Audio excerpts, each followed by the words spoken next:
today on this latest episode, I have with me a man of many talents and goes by a few names depending on where you frequent. And today I'm joined by Grant Titus of Team SAS, aka Stronglink, aka the Crucible Tracker Father. How's it going, Grant? It's going good. I'm glad to be here. Excited to play some KeyForge. Yeah.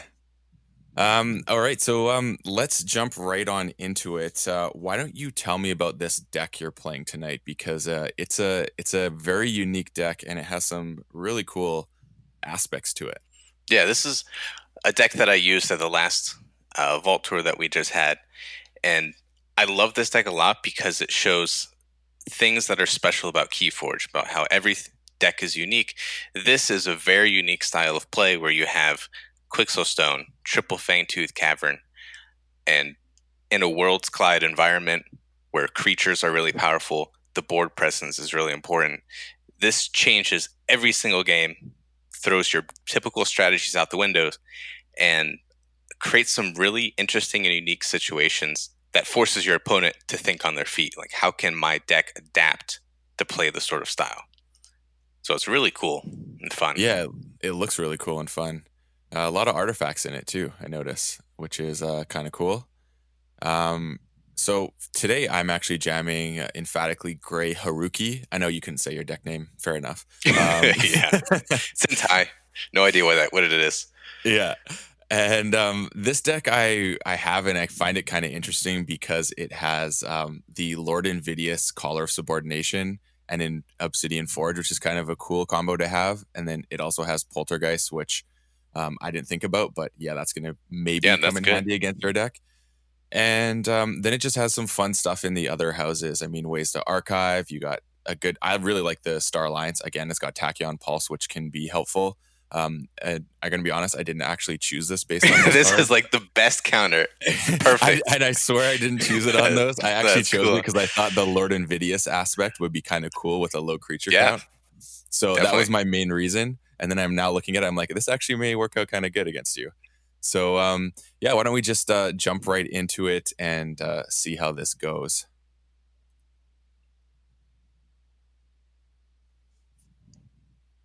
All right. I'm good with my hand.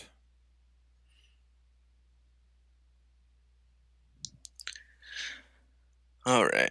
Mine's always a pretty easy mulligan choice. Got to get a Fangtooth, got to get a Quixelstone. Yep. Okay. Interesting. Yeah, this is going to be fun. So I got to make sure I do this correctly, or I could get in trouble here.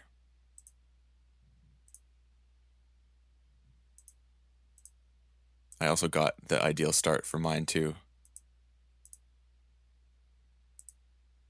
I was thinking it was going to be a Poltergeist. That's what happened to me up in Albany. First day 2 match against Luke, the winner of the whole tournament. I dropped down Quixelstone.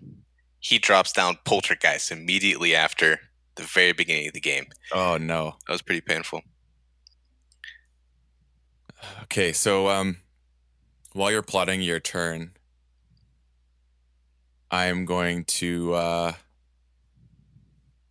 Perfect. I'm going to basically ask you a new question here. So what got you into KeyForge, Grant? Like, what drew you to this game? Yeah, so I never played... Well, I had played card games before, like Magic, Hearthstone, but only on a casual level. Never really did it on the competitive scene at all.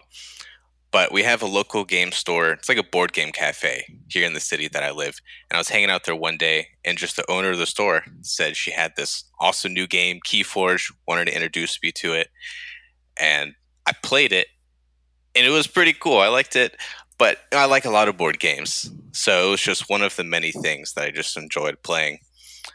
But then people in the store started playing KeyForge more frequently, and they started having tournaments. We would have like 15 people in the early days of these tournaments, and that stuff was just extremely fun. And I had dabbled in Magic, but the thing about Magic was there's so many cards, so much history in the game, and I don't really know anything. So it always felt very overwhelming to try and get involved in that game. Whereas KeyForge, It's right from the start. We're all on the same level. Thought it was a great place to dive in to the card games. Yeah, that's honestly a good point. That's kind of like I kind of viewed it the same way, but in a different way, I guess.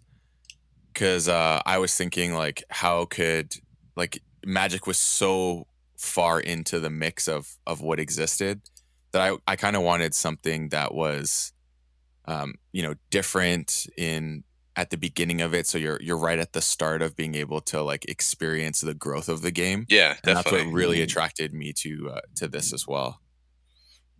And that's been So super cool to see how KeyForge just continues to grow. Uh, my local scene's not that big, but I play online all the time. You could probably guess why I made the Crucible tracker because I'm always on. well, that's a perfect segue. Like, what made you decide to create the Crucible tracker? Was it like a need you personally saw, or was it just something that you kind of wanted to do on your own, sort of thing? It was 100% a need that I had. I think I had like 40, 50 decks at the time, and I was a total noob. I had no idea how to play KeyForge or what I was doing. But trying to get better, I didn't. It was very difficult to keep track of which decks were doing well because there's no good way to record wins and losses. You have, the Master Vault official stats, but I don't really have a lot of official tournaments that I go to. You Hmm. have, I think you can record casual games in the Master Vault. They have something for that, but I didn't really like that. I wanted more than just wins and losses. I wanted to see how many keys I would forge against my opponent when I lose, when I win, how much amber do I generally gain. So I started tracking these things in an Excel spreadsheet, and that was a huge burden. Like, Yeah. oh my goodness, so it was so annoying, especially when you'd make mistakes, enter data in the wrong place. It got very difficult to manage. So I just started hacking around and uh, playing around with the Crucible online and seeing if there was a way that, at a minimum, I could just get wins and losses recorded because I hated opening up spreadsheets every time. And yeah, let me do this turn real fast. Okay. Zap your little guys, and we'll just clear the board. This is what you've been waiting for, isn't it? Yep, just the Fangtooth, no board. So I found it was actually pretty easy to get a hold of, I guess, the data that I needed for the Crucible. Um, Hmm. there is, I don't know how deep to go into technical stuff, but essentially, your computer establishes a connection with the Crucible online servers, and there's a way to listen to that communication, not to any private or uh, say like confidential information, but rather the things that are inside of this chat box that you can see. And there's a little bit of additional data that is dropped in there. So I was able to grab that, drop that turn, grab that data, and I started building a website off it, did a big release, and then immediately after doing the Reddit post, I realized none of it actually worked. It was terribly frustrating, and uh, because apparently I had been using some developer tools that allowed me to access stuff on the Crucible that you would have to install, like web development tools, because that's what I do for a full-time job. So there was no way for people to actually use the Crucible tracker. So I was frantically, I remember that night that I released it, frantically trying to figure out how to actually make it work. And in the end, I rebuilt it in a different way, got it working. And then, since the beginning, I've just loved working on it. It's just extremely fun, develops into a hobby, and it coincides with my other hobby, which is playing KeyForge all the time. Hmm. So being like one of the biggest users of my tool has been, I guess, probably good for the tool because I'm always engaged in making it better, developing. And we've had a bunch of great feedback from the community. A lot of the features, a lot of the directions that I've taken in has become from people offering suggestions. So I've really enjoyed the community helping me out with that.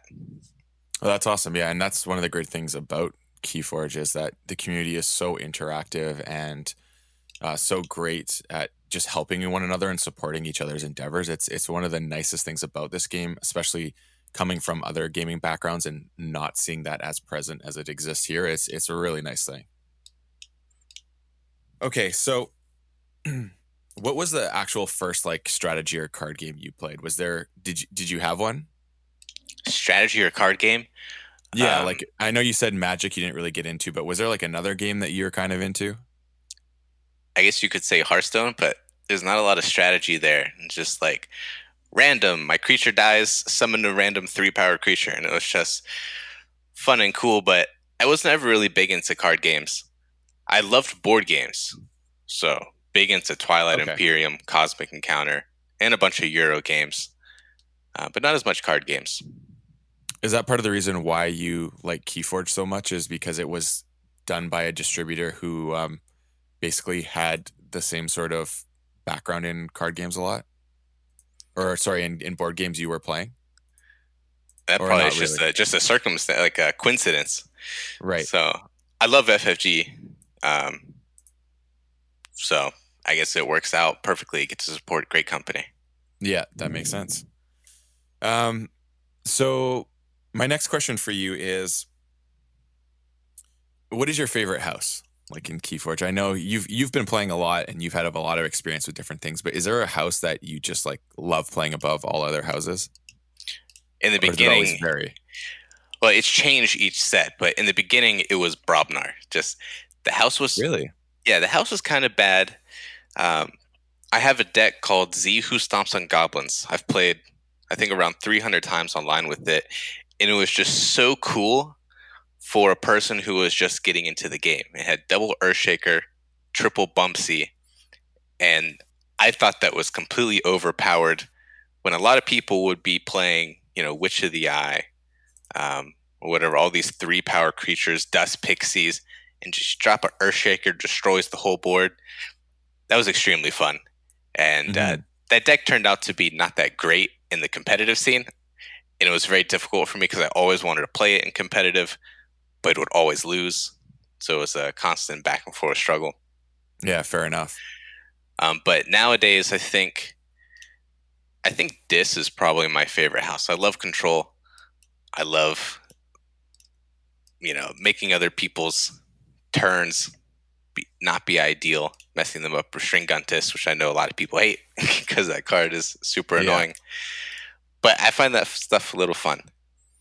Yeah. I brought a Restringuntis to what is it? Adaptive Prime. And that was a terrible idea because you're literally giving your opponent a Restringuntis and they know exactly which house to call every time that the deck revolves around or can't be dealt Yeah. with. And I almost got locked out twice because of that. And I was like, yeah, I'm not doing this again. That was a bad idea. Yeah, and for adaptive, I hate things where people can get lucky and just win. So if Yeah. like Martian Generosity, they just get lucky, boom, draw 18 cards. So Stringuntis is the same thing.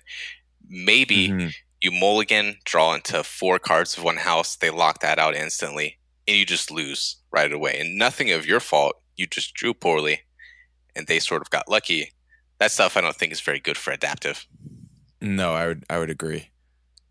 Um, wow, you got this game pretty locked up. I'm not gonna lie. Yeah, this deck's really fast. Yeah, it is really fast. Maybe we'll have to have a second game because I still got a few questions. Yeah. I'm just gonna concede here because there is there's no way coming back from this. This deck was the wrong choice, but let's run it again. No, if you get that artifact control out, you'll get no Yeah, problem. at the right time. Yeah, okay. So let's just do a rematch. Okay. So I'm actually also using your one of your add-ons right now to see a little bit more and whatnot. I'm really enjoying it, I must say. Also, is it the UI change? Yeah, not the card list thing on the side. I think that's a cool feature, but just for in terms of like practicing and knowing your decks, I feel like having that information is not the best practice Yeah, in a I don't way. use it You know what I either. mean? It's Yeah. I just built it because all the card games have it, but I don't Right. use it. All right. So I'm up first. I think I'm gonna keep this one. I have to say it's very different playing and doing an interview at the same time. Yeah, it is different, huh? It's challenging to Yeah, talk. yeah, it is. All right. Let's start off with this. So yeah, so the next question I have for you is they're kind of these next two kind of fall inside one another. So what is your most memorable KeyForge play? And it can be one that you've made or one that was made against you, but what is like your most memorable play that's ever happened? Ooh, that's a really good question. Um, Most memorable play. Hmm. I don't know if I have a single play that is like stuck out in my head. Um, I have been very enamored in uh, by at the Gen Con Vault Tour. Trevor May used uh, Snappy Pariah, a deck that I had opened, which has Restringuntus, and he had Hmm. eventually won the Vault Tour. But watching him use Restringuntus was just incredibly fascinating, and made me fall in love with that card. Made me change all the criteria I used to identify and find decks, and I went on a big craze because that Vault Tour, which is on YouTube, you guys can go watch the finals between Dave and Trevor, is amazing. Both high skilled players, both being able to play this Restringuntus deck because it was adaptive finals back then. Hmm. It was really exciting to watch. So it's not a single moment, but it's the whole build up in an entire game where you're trying to lock out your opponent, and your opponent's frantically trying not to get locked out. Really cool tug of war stuff. Yeah, that is always a fun, like when you're aware that a lock exists, it makes Yeah, for it some makes you interesting sweat. play. Yeah. So then my next thing is, what would you consider your greatest KeyForge achievement? Greatest KeyForge achievement. Did you destroy my artifact? Yeah, Yeah, you a long did. time ago. Poltergeist. I was talking. Didn't even notice. Yeah, that's part of my strategy. That's why I do so well at these sometimes. Is because I'm Because crafting you good ask questions. questions. Yeah. So my best achievement. There's been a few interesting, fun times, like Atlanta going 6-0 with the seal deck that wasn't that good. If people like to use SAS for evaluating decks, I think mine was 15 points below the decks that were first and second, mine being inferred, so third going. So 6-0, losing to a lands deck, not too bad. And then at the Hmm. Nova uh, Grand Championship, going 6-0, beating Colby, so the eventual winner of the tournament. I feel like I've done that a lot. I've beat the winners of tournaments, but then I lose. Because a lot of matchups that I like to run, or a lot of decks that I like to run, have a rock, paper, scissors mechanic. So, like this one right Right. here, this one is very good against Worlds Collide. But if I play Coda, it's a little hairy. So Yeah. I end up having situations like that a lot, beating Okay. people then losing. The inky gloom was crucial. Oh, and there it is. Yep, coming back. Yeah, I need to add the Inky Gloom as like an alert in the UI. I miss it all the time. Yeah, it's weird how like that's the one thing that's kind of frustrating with TCO is how there's things that you'll make mistakes on TCO that you would never ever make a mistake on if you're like Yeah. actually playing, which is kind of funny, but I guess it is what it is. Okay, things are getting hairy here.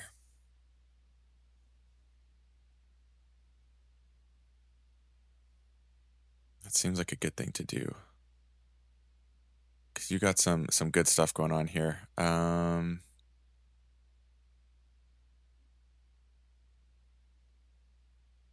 Hmm. Let me see.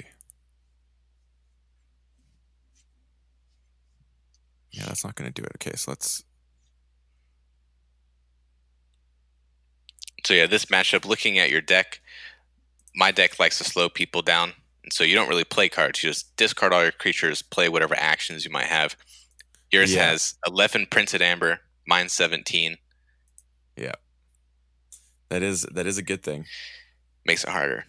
Mm-hmm. But I don't have any artifacts for the most part. One dinky little Yeah. fangtooth. At the moment. At the moment, that's the key. Yeah, that is the key. uh, Just try and put something that's not small out, or have some multi. It's kind of like you really have to think about how you want to have this kind of in exist. Like when I'm playing my creatures, I'm like, okay, if you are gonna Fangtooth me, I gotta have either more than one backup if I'm trying to protect like a Kirby, for example, or Yeah, and there's the aspect like, oh, you can just fight into the one that's preventing it and then go that way. So I was like, oh, nice, I got two powers here, which can slow things down a little bit. that's why I love this deck. Even when it can just like wreck some people because of the matchup, people usually end up smiling and saying that was crazy. That was completely Yeah, new and I like novel. I'm glad you chose this one. It's very powerful, but it's also like it's not typical and it's not just like oppressively powerful. Yeah, It's kind of fun. yeah, it's really fun. There we go. Who Now are I you got the picking up Quixos this done. time? Oh, just reaping. All right. Yeah, that makes sense. Perfect. That worked out very well. That wasn't fun. Okay. So what kind of player do you consider yourself? Like, are you like a rush player, a combo, control, or do you not really have a style? It kind of just works with whatever you're feeling. I want to be control. I want to be control really bad, but it's just not good enough, I think, for competitive tournament play. Mm-hmm. Mainly because going to time, like when you go to time in KeyForge with the current ruling, it's like a coin flip as to who wins. Right. That was my Gen Con experience. Round one, went to time, lost by one amber against another member of Team SAS, and that's brutal because decks. Ow, that hurts. Killed all my Yeah, artifacts. I've been holding that for a long Ouch. time. I'm like, I just gotta wait till this becomes more valuable or I'm done. Yeah. So yeah, control. It's just not good enough. I think right now. Um, a lot Like of why do control. you feel that way? Like what about it? Is it like what aspect of the control? Because I feel control isn't just like a one word phrase. I feel like there's different aspects of control within Keyforge. You know what I mean? Like there's Yeah. disruption control, there's like ember control where you're super controlling the ember, and then there's like board control. Like what type of control are you like referring to specifically? Or are you Yeah. defining it differently?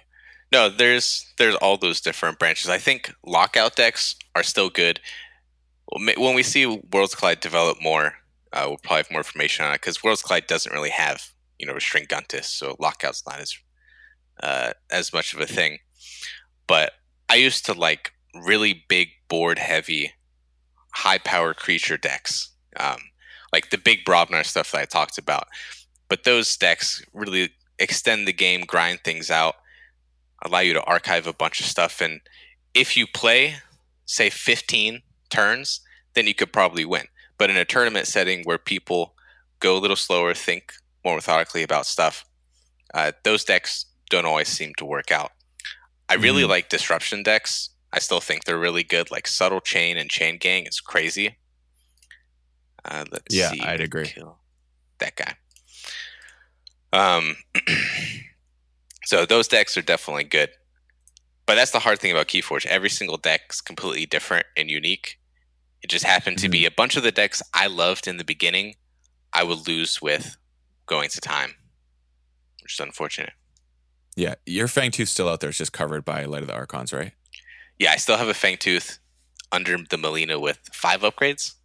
Okay. This is where the Yeah. transporter platform is pretty nice. Yeah, I can see that. All right.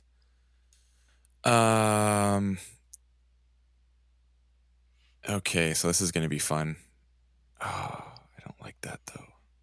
Yeah, so I was saying, not as much control guy anymore. I think the thing I'm moving towards is just Amber Rush decks, or just any sort Okay. of Rush deck. It's fun, it's fast paced. I enjoy that style as well. I really like Right. combo decks, but I hate when you don't draw the combo card and it really affects you mentally. Like you get triggered. It's like Yeah, I know what you March of mean. Yeah. Generosity is on the bottom of the deck. It's really sad. So I like consistent Amber Rush decks. Okay. Do you feel Amber Rush deck it needs a key cheat to actually be viable or not necessarily? I don't think it needs a key cheat to be viable. I think that's what usually sets them apart from other decks. Like the deck that just won Albany, Galaxy. It is an Amber Rush deck, double Dust Pixie, double Nature's Call, 2 Library of the Dams to archive. It does not have a key cheat. If it did, wow, that's nasty. And go ahead and transporter platform that. I'm all about that. Yeah, this is getting rough. that deck is still amazing, and it didn't have a key cheat, and it still did fine. But I think you usually want key cheats. I just bought a Worlds Collide deck that has 3 key cheats. Data Forge, the key cheat in Star Alliance. I forget what it's actually called, but it says for every house represented among play, forge at 1 less, and you have to forge at 6 plus. Yeah. And then the Imperial Forge. I love Imperial Forge Oh, because me too, man. capturing such a good mechanic. Hold on, I just gotta interrupt you. So I'm getting this weird message saying, any reactions. So I don't want to stun Melina. So I hopefully, okay, there we go. I'm good. Cool. I Yeah, it just definitely want, gets confusing. because I guess I have to do them, do I? Yeah, I guess I do. So go Instrument of Silence first. So Flaxia leaving play. What is that referring to? You fight Flaxia? Yeah, and Flaxia's gone. So it's just this is like so much more complicated because you don't know what it's necessarily saying. Let's just hit done and see what happens. There we go. Perfect.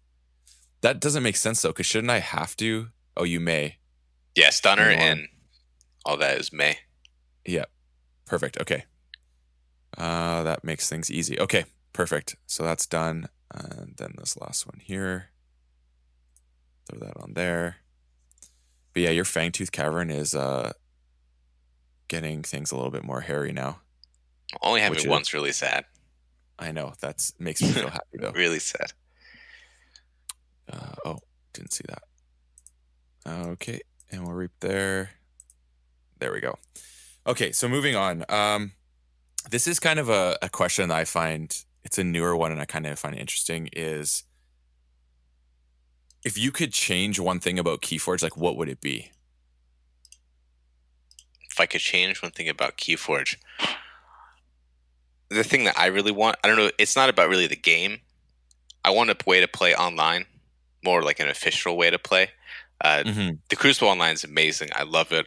Always glad to support it. But to have an actual studio, like a large studio, develop a really nice polished one where it can attract other people, that would be really cool. Because a lot Yeah, of people play the Crucible Online all the time, and I do too. I love it. But there's a big section of the community that doesn't because it's just not their thing. right. Yeah, I hear you. Yeah, that makes a lot of sense. Yeah, and I don't really like traveling, an hour every weekend to try and get to a local chain bound. So really would Oh, love a that. way to play Oh, online. I got you. Yeah, I see. You want like more like a MTG arena sort of thing. Yeah, that'd be pretty cool. Or like Hearthstone, their client's real nice. I don't Okay. want any of that microtransaction stuff that they're going through. Yeah, Any of that drama. yeah. No one wants that. Um. Okay, so the next thing I had for you is tell me a little bit about your tournament in like playing survival. Like, what was that like for you? Whoops, I just did the wrong play.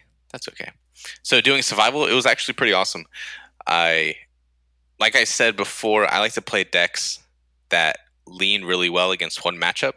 So thinking about what other people would play, I anticipated people would play Coda Rush decks in the beginning in their first and maybe second slot. Third slot would be reserved for something like a really interesting Worlds Collide deck, maybe some big dinos, some novel Star Alliance stuff that they could come up with, or some other combo decks and things like that. So the prediction I had, worked out really well because I ran 2 anti-Coda decks, and the first 4 matches, ran up against pure Coda Rush, destroyed them all with Stringuntus, Magic, and that was really fun. Then ended up losing to a Worlds Collide deck as I got to the end of the day. And my day 2 was cut really short because the unfortunate pairing against my teammate Luke. Still close Right. game. But the thing that I care about more is, are the predictions that I'm making. Oh, you're on check. Oh, Mm-hmm. let me see if I can fix this. So I can extend the game. Make your keys That's cost fine. 7. Go for it. I'm gonna do that. Oops. So yeah, the thing I care about is, are the predictions that I'm making correct, and how can I improve upon my understanding of what other people want to play. And so after each of the beginning rounds, so like round one, round two, round three, I went around to the other exos and asked what did they play against, and generated a big list. And most of it was just Coda Rush, which was awesome to see, Hmm. because that's what I sort of anticipated by looking at what are people playing online. What do I think is easy for people to acquire? I think it's a lot easier to find a Coda Rush deck. Two Hunting Witches, Dust Pixie, Nature's Call. There's a lot of those things. Right. But combo decks, more novel Worlds Collide decks, those are hard to find. So that was my strategy going forward. I hope to see more survival events because I love the format. The format is so much fun, because it's like the magic of, well, I shouldn't say the magic of, like Magic the Gathering. Part of what's super cool about their competitive scene is being able to sideboard between games. Yes, I would agree. And this is sort of like it to some degree. It's like you bring three decks and try and guess when people are going to play what. Um, it sort of gets the same sort of feel of like I can make strategic decisions outside of actually playing the game that will affect my tournament outcome. And I really like that. Right. Okay, yeah, that makes sense. Yeah, I like that I like that train of thought and thinking about it that way. It makes a lot of sense to me. Um so I think we're getting near the end here. So my final question I have for you is if you could have any character in KeyForge be your spirit animal, like what would that be? And it doesn't have to be like a creature itself. It can be like something within a card. Some people have chosen that, but if it's an actual creature, that's cool. But like what is your KeyForge spirit animal? So there's, what is it? It's the Star Alliance card.